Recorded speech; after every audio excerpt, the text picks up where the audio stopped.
Selamat malam, Kaltim Headline Malam kembali hadir bersama saya Rosmi Rahma. Sejumlah informasi penting akan kami hadirkan untuk Anda dan berikut di antaranya. Penumpang kapal laut menuju Parepare, Sulawesi Selatan wajib memiliki dokumen rapid antigen selain tiket, kantor Kesia Bandara dan otoritas pelabuhan Samarinda maupun pengelolaan kapal. Penumpang wajib menerapkan protokol kesehatan baik di darat maupun di atas kapal. Berikut informasinya. Kasus dokumen rapid antigen palsu yang dibongkar pihak kepolisian di Pelabuhan Samarinda membuat jajaran kantor Kesia Bandaran dan otoritas pelabuhan lebih teliti dalam menerapkan protokol kesehatan di lingkungan Pelabuhan Samarinda, terutama dalam memeriksa tiket dan dokumen kesehatan calon penumpang, bekerja sama dengan stakeholder KSOP bersama KKP, KP3 dan Pelindo. Protokol kesehatan diterapkan sejak dari pelabuhan, selain menyiapkan fasilitas cuci tangan dan wajib masker. Disediakan juga ruang pemeriksaan kesehatan calon penumpang yang belum punya surat sehat rapid antigen. Itu kita bersinergi dengan stakeholder yang ada, yaitu KSOP Samarinda, KP3, Pelindo 4 Samarinda, serta KKP Samarinda, terkait dengan penanganan untuk COVID-19 ini, khususnya untuk perjalanan orang yang melakukan perjalanan ke Parepare. Jadi kita ini satu pintu untuk pemberangkatan dan kedatangan. Nah, jadi setiap orang yang melakukan perjalanan itu memiliki tiket dan memiliki rapid test antigen yang sudah direvalidasi. Nah, di tempat terminal penumpang ini kita terapkan yaitu 3M, mencuci tangan kita sediakan, terus lagi menjaga jarak, dan setiap orang yang ada di terminal penumpang itu menggunakan masker. Nah, di situ juga disediakan oleh PT Pelindo tempat untuk pemeriksaan kesehatan bagi orang-orang yang belum memiliki dari laporan pemeriksaan untuk antigen. Antisipasi adanya penumpang menggunakan dokumen antigen palsu dilakukan dengan melakukan pemeriksaan dokumen penumpang secara cermat. Petugas yang memeriksa dokumen rapid test adalah dari KKP Karantina Kesehatan Samarinda. Sementara untuk di atas kapal, nahkoda kapal wajib mengumumkan terus-menerus kepada para penumpang agar menjaga protokol kesehatan. Kalau di atas kapal kami tetap melaksanakan protokol kesehatan, apalagi yang telah dihimbau oleh kantor kesehatan pelabuhan, kantor Kesia Bandaran, dan Pelindo. Kami tetap melaksanakan protokol kesehatan. Walaupun kapal sudah berangkat, sudah melakukan perjalanan, kami tetap melakukan protokol kesehatan. Nah, untuk proses awal naik ke kapal, itu harus mempunyai hasil tes antigen. Terus yang telah divalidasi oleh kantor kesehatan pelabuhan. Itu aja, Pak. Tim Kaltim TV, Hardin melaporkan.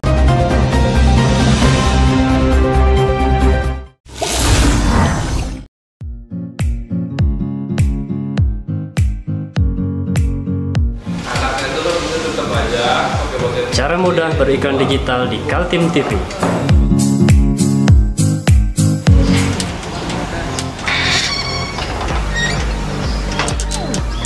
Yang pertama, jadilah sahabat Kaltim TV.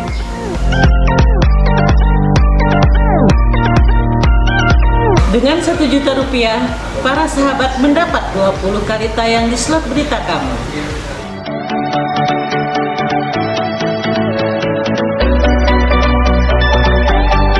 Dengan 20 detik dapat menjangkau 20.000 penonton. Anda beruntung karena mendapat kesempatan perdana dari kami.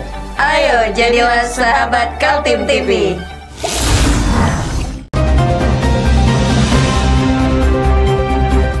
Warga Kutai Kartanegara masih ingat bagaimana perjuangan agar mendapat hak saham Blok Mahakam. Sekarang setelah berhasil mendapatkan pembagian dividen dari PT Pertamina Hulu Mahakam yang mengelola sumur migas Blok Mahakam, dananya malah ditemukan jaksa disalahgunakan. Inilah yang terjadi di Kutai Kartanegara ketika dulu warganya berjuang habis-habisan agar memperoleh saham pengelolaan kawasan migas Blok Mahakam. Buntut-buntutnya setelah berhasil mendapatkan saham malah ada yang berurusan dengan penegak hukum karena dugaan korupsi. Direktur PT Mahakam Gerbang Raja Migas atau MGRM berinisial IR ditetapkan sebagai tersangka kasus korupsi oleh Kejaksaan Tinggi Kaltim. Pria yang dipercaya mengelola badan usaha milik daerah itu ditangkap dan dimasukkan sel untuk mempertanggungjawabkan perbuatannya. Gerbang Raja Migas, Kabupaten Kutai Kartanegara. Dalam penanganan perkara ini, kami telah melakukan penyelidikan, yaitu surat perintah penyelidikan tanggal 8 Januari 2021. Perusahaan yang dikelola tersangka IR PT MGRM adalah sebuah perusahaan perseroan daerah atau Perseroda bergerak di bidang minyak dan gas milik pemerintah daerah Kabupaten Kutai Kartanegara. Tugas perusahaan mengelola dana hasil dividen saham Blok Mahakam dari PT Pertamina Hulu Mahakam dan mengembangkannya. Cerita kasus korupsi dimulai saat Perseroda PT MGRM menerima kucuran dana segar sebesar 70 miliar rupiah. Dana itu bersumber dari pembagian dividen saham Participating Interest Blok Mahakam yang dikelola PT Pertamina Hulu Mahakam. Seperti diketahui, pemerintah Provinsi Kaltim dan pemerintah Kabupaten Kutai Kartanegara mendapatkan hak saham Participating Interest sebesar 10%. Pemprov diwakili PT Migas Mandiri Pratama memiliki 66,5% dan Pemkab Kukar diwakili PT Mahakam Gerbang Raja Migas memiliki 33,5%. Singkat cerita, menurut Asisten Pidana Khusus Kejati Kaltim, dari dana segar 70 miliar sesuai proposal sebanyak 50 miliar untuk membangun 3 tangki timbun di Kecamatan Samboja, Balikpapan, dan Cirebon. Namun yang terjadi, proyek 3 tangki timbun itu tidak ada. Jaksa penyidik menemukan aliran dana ke perusahaan PT Petro TNC International. Pemegang saham perusahaan ini ternyata tersangka IR sendiri 80% dan anaknya 20%. Melakukan pengambilan keterangan terhadap yang terkait semua, diperoleh kesimpulan pada waktu itu, sehingga disimpulkan bahwa kita penyidik telah memperoleh alat bukti yang cukup, sehingga pada tanggal 22 Januari 2021, kurang lebih 14 hari, kami sudah dapat menyimpulkan bahwa terjadi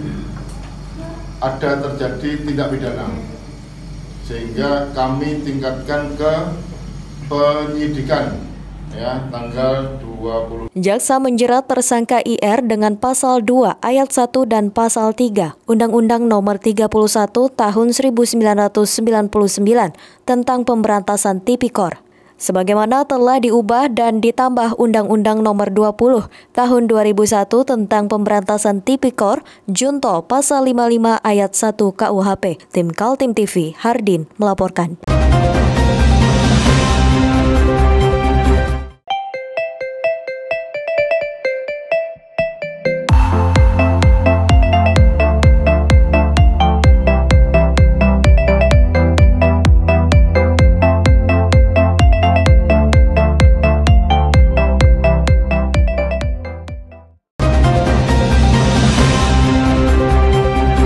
Kita beralih ke informasi selanjutnya. Inilah Kota Tenggarong, Kabupaten Kutai Kartanegara pada malam hari. Warna-warni lampu jembatan dan kawasan sekitar terasa gemerlap membuat tempat ini menjadi tujuan wisata lokal warganya. Lampu-lampu tematik sudah terpasang di jembatan Kutai Kartanegara sepanjang 710 meter. Mengikuti lengkung kabel penyanggah beban jembatan dan juga konstruksinya, membuat setiap orang kepincut untuk berfoto selfie di sana. Tidak heran jika kawasan jembatan yang ditata apik itu menjadi sasaran hangout warga Tenggarong. Di saat pandemi COVID-19 yang membuat bosan berada di rumah, tidak ada salahnya melepas kepenatan dengan mengunjungi kawasan Jembatan Kukar asal tetap menjaga protokol kesehatan. Pengunjung yang umumnya penduduk lokal memang harus menjaga protokol kesehatan, apalagi di kabupaten itu termasuk tertinggi kasus aktif se-Kalimantan Timur. Data pada Selasa 16 Februari di Kutai Kartanegara ada 2.805 kasus aktif. Untuk waktunya sampai jam 10 malam, Pak. Itu waktu untuk pengunjung. Dan dilihat pada waktu di tempat ini, kalau memang banyak pengunjungnya, kami batasi waktu 15 menit. Tapi kalau pengunjungnya hanya sedikit, itu kami persilakan lama-lama. Jam batas waktu ini sampai jam 10 malam. Pasti kami dari Satpol di sini berjaga untuk menghimbau protokol kesehatan. Yang pastikan penggunaan masker, itu yang pertama. Yang kedua, menghindari kerumunan dan selalu menjaga jarak. Kabupaten Kutai Kartanegara termasuk daerah yang banyak mengembangkan kawasan wisata lokal. Di desa-desa juga bermunculan destinasi wisata buatan yang dikelola oleh warga desa. Tim Kaltim TV, Hardin melaporkan.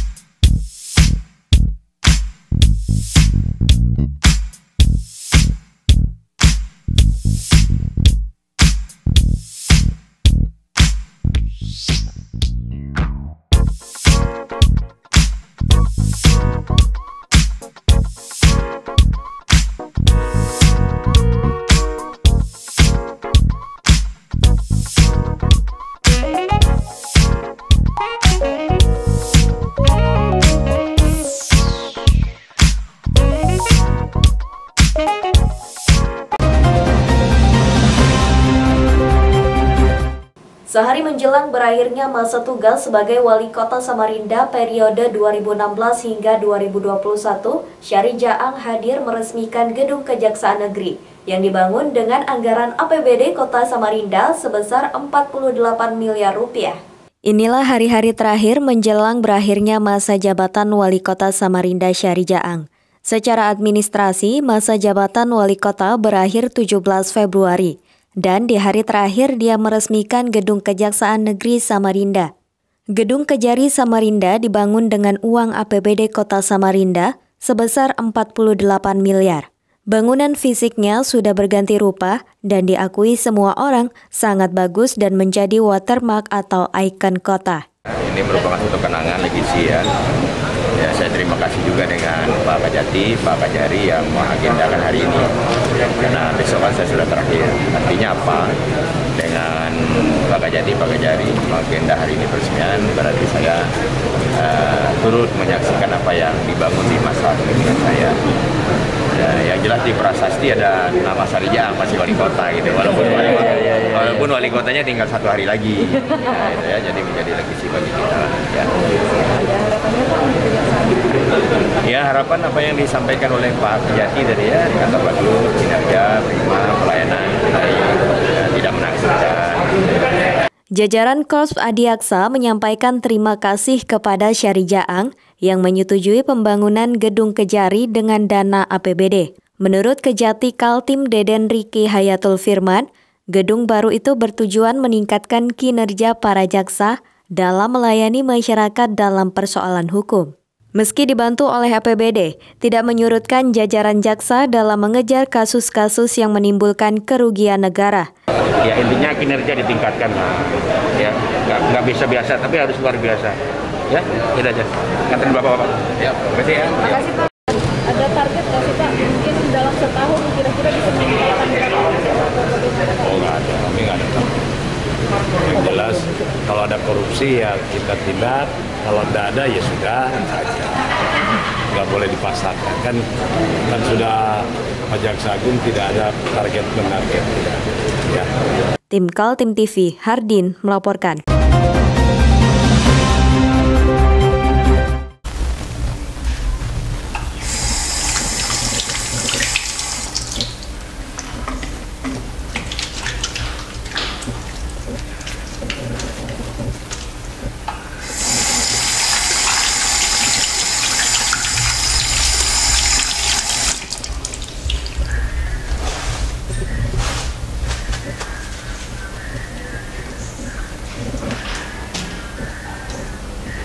Meskipun di rumah saja, kita tetap selalu menjaga kesehatan, cuci tangan, menggunakan hand sanitizer.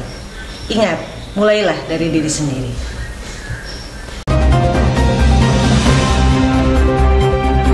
Masyarakat dari Kecamatan Tabang, Kabupaten Kutai Kartanegara mendatangi markas kepolisian Kabupaten Kutai Kartanegara di Tenggarong. Mereka datang memberikan dukungan kepada 2 orang tokoh mereka yang dipanggil polisi atas laporan perusahaan tambang. Konflik lahan antara masyarakat dengan perusahaan tambang batubara terjadi di mana-mana, salah satunya di Kecamatan Tabang, Kabupaten Kutai Kartanegara. 1 Februari 2021 lalu, terjadi aksi warga menuntut perusahaan yang berbuntut dipanggilnya 2 tokoh masyarakat oleh pihak kepolisian. 2 tokoh yang dipanggil polisi adalah Ajang Kedung, Kepala Adat Dayak Kenyah, dan Edi Gunawan. Keduanya kemudian datang ke Mapores Kukar di Jalan Walter Monginsi di Tenggarong, didampingi oleh sejumlah masyarakat dari Kecamatan Tabang. Sebagai warga negara yang baik, kita hadir di sini untuk memberikan keterangan, baik secara lisan maupun tertulis.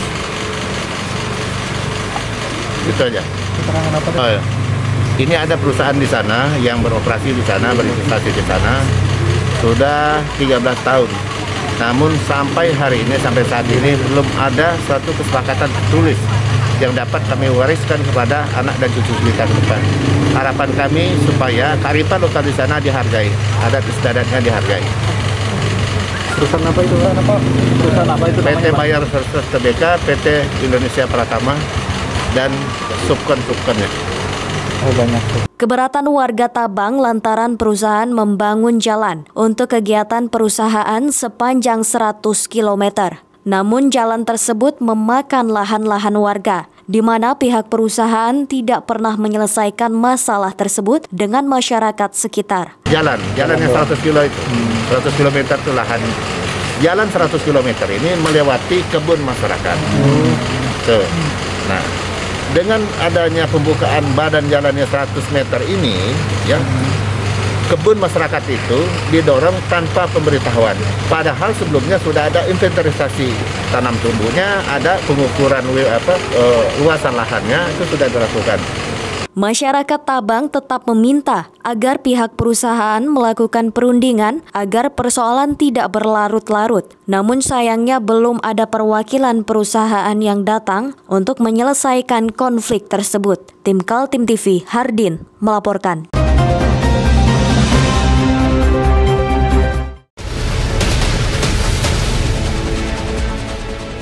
Mari kita memerangi virus corona dengan mematuhi imbauan pemerintah, stay at home.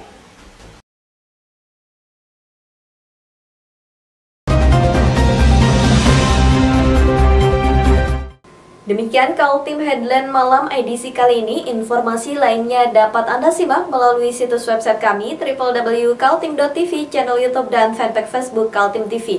Jangan lupa untuk selalu patuhi protokol kesehatan. Saya Rosmi Rahma bersama kerabat kerja yang bertugas pamit undur diri. Selamat malam dan sampai jumpa.